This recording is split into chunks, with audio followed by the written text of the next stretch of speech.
In this episode, we'll meet a few local authors, visit Bowers Farm, and spend some time with the Bloomfield Township Fire Department. But first, I'd like to give you a tour of what sometimes feels like my second home, our cable studio. Welcome to Living in Bloomfield.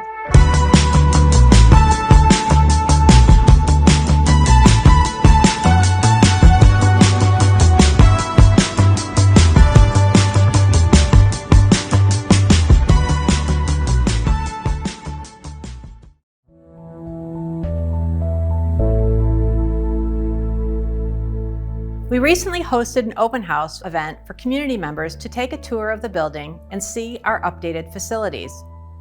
The event took place in tandem with our department's annual report and provided the community with insight on the department's impact on Bloomfield Township. Current fees are not justified by the results. The podcast room and studio space serve as the setting for many of these shows. This space is available for community producers to come in and put their vision on screen. In addition to the shows we produce here in studio, our team can be found out in the field shooting local stories and events. When the Township's fire department held their water rescue training at Square Lake, we were there to capture the action. We're ready. We're ready.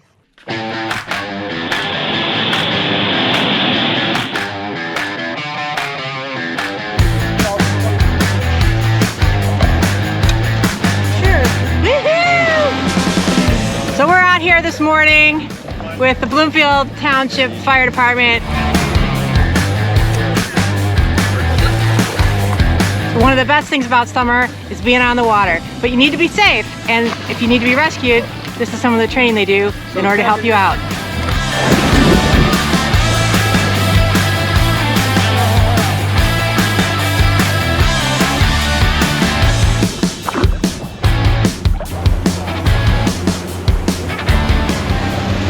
Really do have the best job.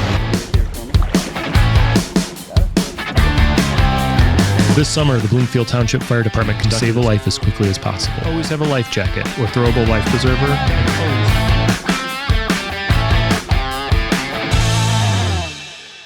They're here to make you guys look good with the whole thing of editing. Now that we see what goes into filming the water rescue training, how about we take a look at the finished product? So welcome to the 2023 boat training. We're going to be going over some water rescue. This summer, the Bloomfield Township Fire Department conducted its 2023 water rescue training on Square Lake. That's going to release the boat so it can be slid backwards. That's to get it into the water, okay? Led by Lieutenant Kevin Bailey, the crews trained how to load the boat for deployment, now this thing can go down at any time. Unload and place the craft in the water, Lift up a little bit, there you go. And extract a drowning victim. Boat 1 hit the water with a crew and one member of the unit volunteering as a drowning victim to be rescued. They focused on the reach, throw, row, go strategy to save a life as quickly as possible.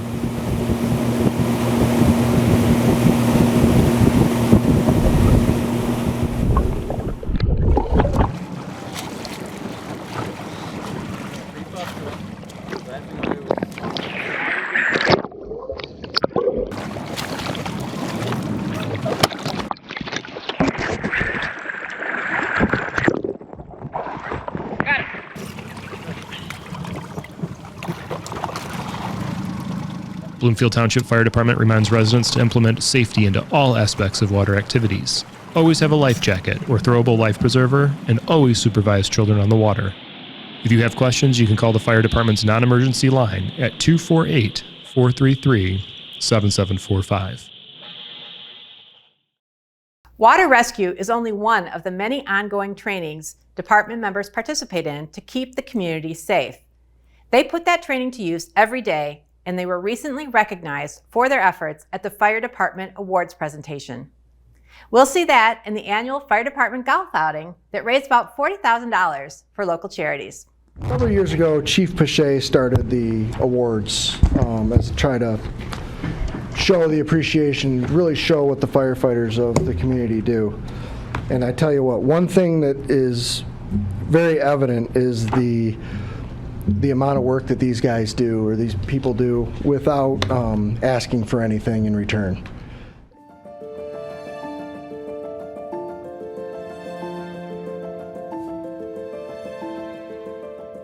So I won the Mike Cummings Ironman Award.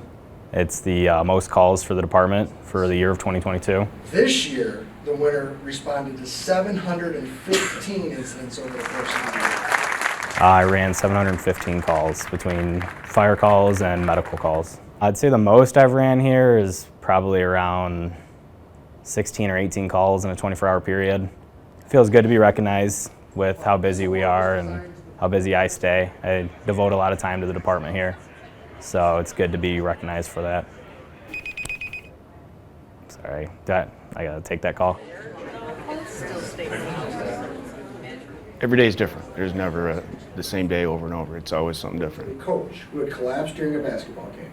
Upon arrival, we got dispatched to Sacred Heart Academy for I think they said a 67-year-old male had collapsed on the basketball court. It said shock advised, they delivered a shock. We immediately connected our life pack to him, and I started bagging him, breathing for him with the BVM. Our monitor called for a shock. We delivered a shock, started back on CPR. I checked for a pulse. He had a pulse and was breathing. We got him out of there, got him to St. Joe's, and outcome was great. He walked out. Yeah, there's an extra sense of pride because they don't always turn out like this. As the chief said that night, we don't look for it, but when we do get recognition, it is nice. My name is Sean Patterson, a lieutenant with Bloomfield Township Fire Department, also paramedic here. It was the life-saving award. It was for CPR that we had, a medical that we got in, coming in. Basically, we got on scene and found a patient that was unconscious, not breathing, and no pulse. So we started CPR, and it ended up saving his life. A lot of times we don't see what the patient's outcome is, so it's good to hear a positive story like that. Sometimes, it's just too long of a period to get somebody back, but this was definitely nice that to hear that the patient survived. It was a good job from the crew. Pretty excited how the job that they did, and able to save a life. It's 3 letters, F-U-N. It's fun.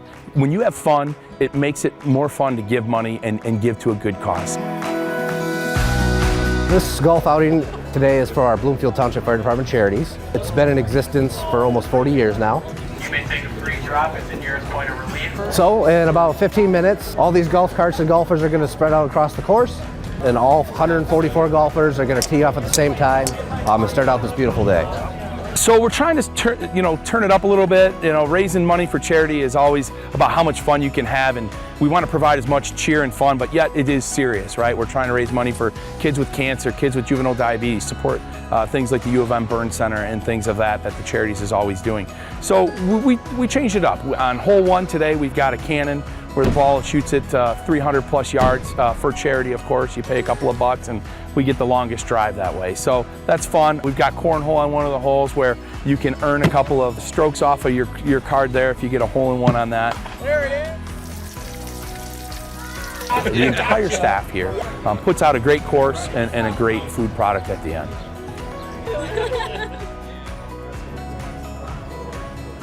The money that we're able to give to the charity truly comes from our sponsors, and that's really what drives this event and enables us to give back to the community.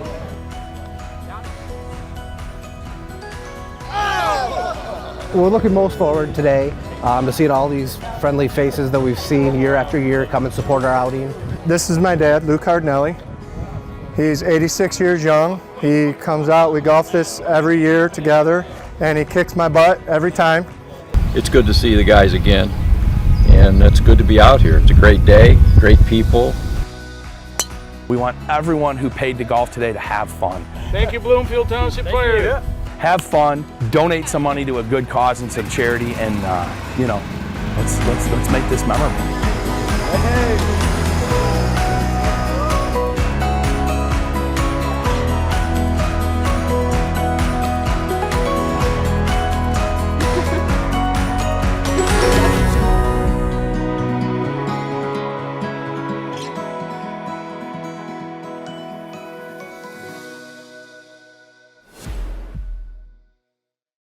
The Township Police Department hosted a youth academy this summer to provide teens an opportunity to learn the basics of policing.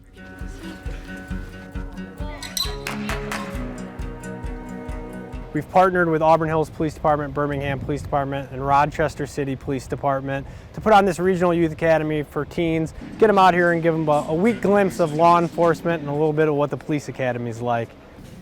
Can anybody with a certain color see anything on here? We have a lighting activity that we call using alternative light sources. We use lights that show a different spectrum of light that help us locate evidence easier. Okay. So now we get into a new color. Different forms of light will reflect and show differently on different substances. And we demonstrate that by putting some ink or powder or something to simulate what might be blood up on the whiteboard or on the floor. And then we show the students that with the different light sources. So we have a few things you can use. We had the students go through some fingerprinting processing. We gave them various types of fingerprint powder. There's what we call latent print powder, which is what you've seen in the very old movies and stuff where they have a brush and it goes everywhere, or there's magnetic powder. We learned how to lift a fingerprint, which was really cool. We did from multiple objects, sunglasses. Also learned how to trace a fingerprint with Accutrans, and that was really cool as well.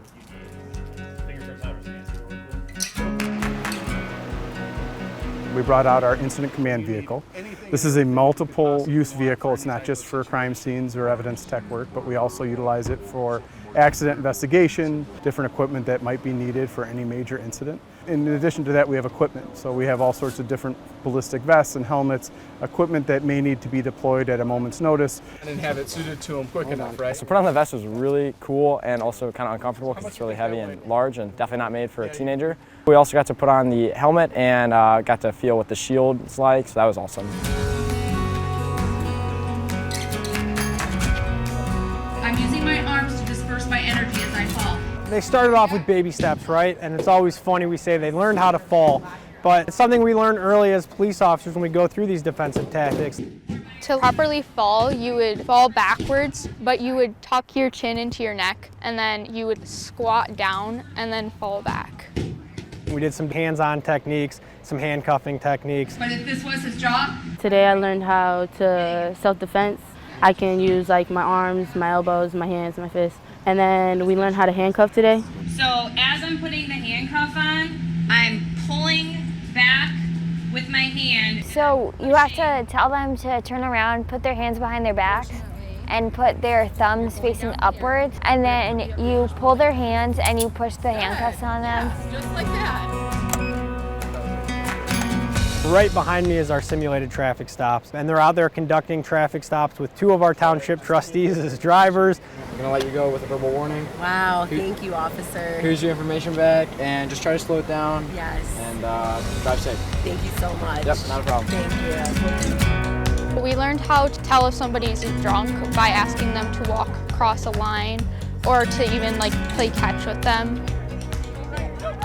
We actually have a pedal card out here. We're putting drunk goggles on them. They're goggles that impair the eyesight. It stimulates that they've had too much to drink, and it shows them how hard it is to operate a vehicle. And while we do that, we give them a lot of good statistics and facts about impaired driving and what we do to enforce it, but also how we try and prevent it in the first place. I couldn't see anything when I was in the car, and it just didn't really work. Something very cool that we do for these kids is we're going to put them through full CPR AED certification, stop the bleed certifications. Even if they don't want to go into law enforcement, if they decide to be a lifeguard or babysit or do any kind of job, they're going to go in on their resume and show them, hey, I'm certified in these skills. All right, let's get them graduated. I think overall it was a good experience for me. I'm going to put my certificate on my resume. I would recommend it because Regional Youth Police Academy does get you first aid certified, and it's really just fun, and you got to do a lot of fun stuff.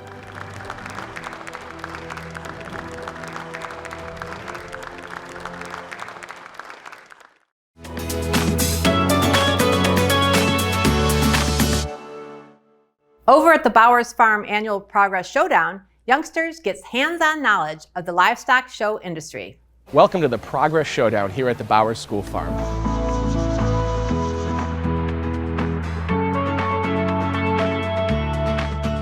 The Progress Showdown is the hard work celebrated that our kids who are going to the Oakland County Fair get to showcase to the community. This is an event where A year's worth of work for our 4-H and FFA students comes alive in the form of a show. They will be exhibiting their showmanship skills for their project animal, whether that's a pig, a goat, a sheep, and cattle. The judge will then determine their skills based on how well they exhibit their animal. 4-H is an agricultural community for kids from 5 to 19 and 21 in some communities. The kids are doing the work. They show up on day one and are given the opportunity to try. These young people, they come out and log hundreds of hours in getting their animals ready for show. My son is in 4-H. That's how I came to be here at the farm. His name is Sam. He just finished his 6th grade year, so he's 12. And this year he is his 5th year showing, and he's showing a prospect heifer and a market goat. I've been in here for 4 or 5 years, but this is my first year showing an animal. Being around other students, you learn a lot. I love teamwork. It feels very amazing. All of the people are super nice. The fundraiser is really great. It's to benefit our 4-H club. The kids have the option to ask an adult to show their animal, and they can donate their way out of it if they don't feel comfortable, or they can donate and still show, but it's a good way to rope in the adults that have been supporting these kids throughout the season. So my dad is right out there struggling with Matilda and trying to get her to brace.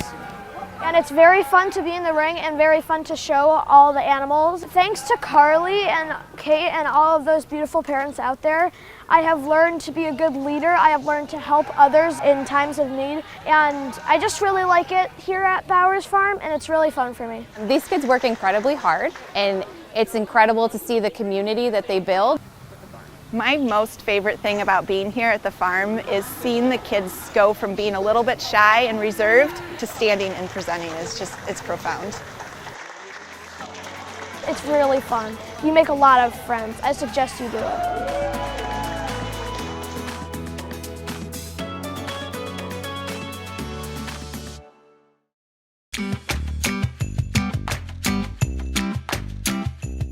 One of my favorite places in the summer has always been my public library.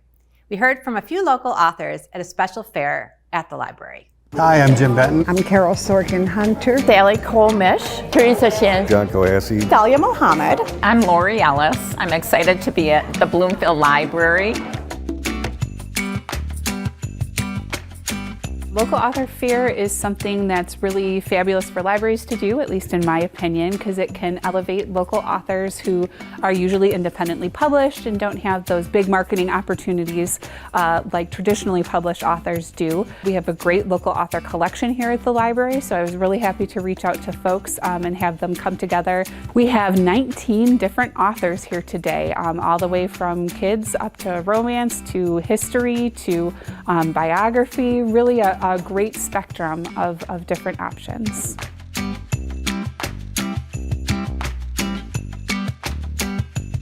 I am so excited to be here today. This library, Bloomfield Township Library, is a second home to us, me and my 3 children. We come here, we were raised here, the children read books here, and it's just such a prideful moment for me to be able to give back a little bit to the children that my children see as partly this home and this family. So it's such an honor. It's good to be out because most of the time I'm working and I'm reading and researching, and it's good to be among people and meet other people. So I appreciate being invited. Oh, it's wonderful. It's the first time that the library has done a local author fair, and judging by all of the great books around here, we have a lot of wonderful writers in the community. It's fun to be here because we can meet people that know the books. I just met somebody that has a It's Happy Bunny product she's been carrying around for 20 years. So it's fun to meet people that know your work. I'm a resident of the Bloomfield Township for years.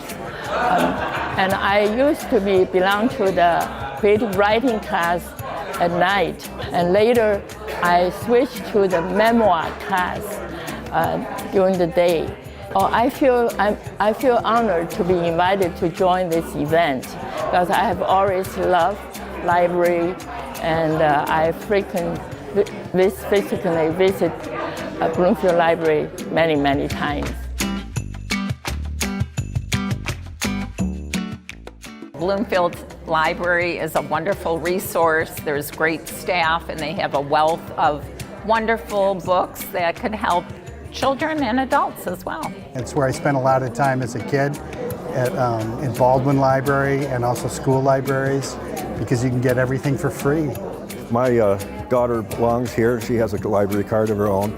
She comes here all the time, and she likes the events and, you know, the children's room, and we come to different functions, right, like this, or we come to the music performances. So it's a community cultural center besides just the books, right?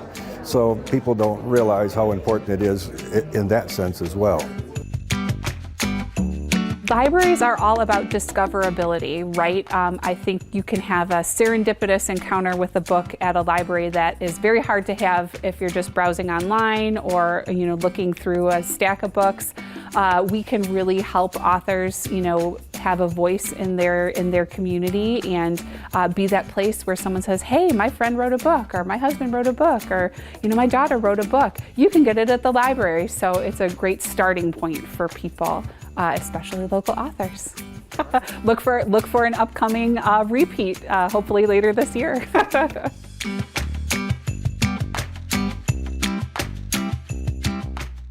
We hope you enjoyed our show, and we wish you well as you transition into fall.